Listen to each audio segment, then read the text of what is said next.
కొన్ని సమస్యలు మీకు ఎదురయ్యే మార్గాలు ఉన్నాయి. మరి ఆ సమస్యలన్నీ మీరు ఆలోచించి ఆచితూచి అడుగేస్తేనే మీరు బాగుపడతారు.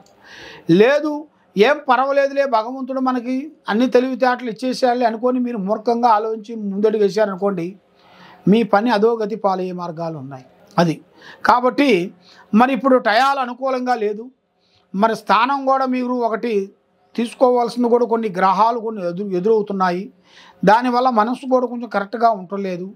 మరి మీకు ఈ సంవత్సరంలో విద్యా రంగంలో కూడా కొన్ని మార్పులు, కొన్ని చేంజెస్లు కొన్ని రాబోతున్నాయి.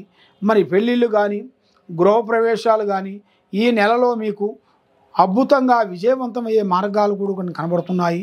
మరి వైవాహిక జీవితంలో కూడా చూసుకుంటే భార్యాభర్తల మధ్యలో కూడా చాలా వరకు బాగుంటుంది. మరి అన్నదమ్ముల మధ్యలో అక్కజల్లుల మధ్యలో మీరు అనుకున్న పనులు, మీరు చేసే పనులు, మీరు చేయాల్సిన పనులు అది మీకు 100% మీకు సక్సెస్ కావాలంటే మీ మీద ఉండాల్సిన ఈ దరిద్రాన్ని మీరు తొలగించుకోవాలి.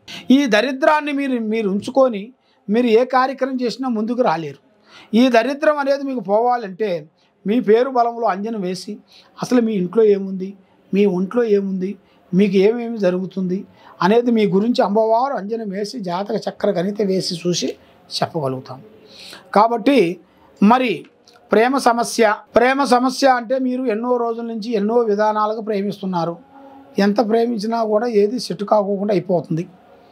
మనసు నిలకటగా ఉండకోకుండా అయిపోతుంది.